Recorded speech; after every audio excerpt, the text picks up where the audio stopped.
is Randi Altman's Perspective. Randi Altman is the publisher and the editor-in-chief of her own website called postperspective.com. She's been covering our industry for 20 years, and it's always fun to get her perspective on the news. Hello, Randi. Welcome back. Hi, Larry. It's good to be back. First, tell me about this panel you were on last night, then we'll talk about the news. So it was a panel in New York City. It was sponsored by the VES, New York, and also HBO. And the main guest was Victoria Alonso from Marvel Studios. She had been their VFX and post chief, and she has been promoted within the last couple of weeks to head of physical production.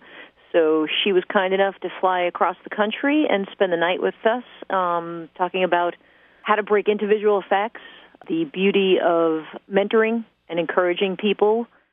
What was the key takeaway for people that want to get into visual effects? To just keep trying. She said, just like she was encouraging people to come up to her after the panel and just put themselves out there. And really, the key was to love what you do. Visual effects is a hard business. It's long hours. There's a lot of traveling involved. You might have to move. If you don't love what you do, you're not going to succeed. So that was the key takeaway. Just love what you do and want to do it. Well, the next big piece, we've had some new cameras announced today and some new gear. Let's talk about the new cameras first. What's the breaking news there? Well, over the last week, Red came out with their new Raven, which is lightweight and under 10K. So that was a big deal. And GoPro came out with a new camera as well, which is Wi-Fi enabled and Bluetooth enabled and mountable. The Raven isn't available yet, but they're taking pre-orders. But it just shows you how many different options there are for people out there. And how about Dell? Both Dell and HP came out within the week. Dell today announced new precision mobile and tower workstations, and they're kind of good-looking, durable workstations. The mobile ones have been redone inside and out, and I think that our industry, which likes cool-looking and very fast, sleek computers, are going to like these. HP came out with new entry-level systems, so instead of those who might be inclined to build their own, so that's a pretty good stepping stone. You don't have to start from the very beginning. You could kind of start with this and then add what you like for what your needs are. And what other highlights have been percolating across your desk? You're not going to like it. Oh, okay. Virtual reality, the train keeps running along. Virtual reality refuses to die?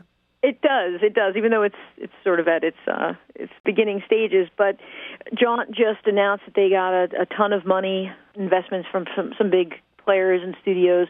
So that is going to turn into some creative content for the virtual reality world.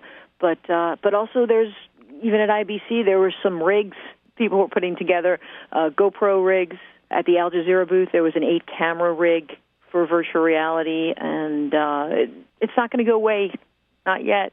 Randi, I think virtual reality has a lot of promise, but I'm always skeptical of all this new technology. Any other thoughts before we leave today? Actually, at this moment in time, we have an interview with Ridley Scott, the director of The Martian, up on the website. Our writer Ian Blair spoke to him recently about working digitally, his love of previs, and his dislike of long post-production schedules. So it's an interesting read. I encourage everybody to check out my website and that story. And Randi's website is postperspective.com. As always, Randi, a delight visiting, and have yourself a great week. Thank you. To read more from Randi Altman, visit postperspective.com.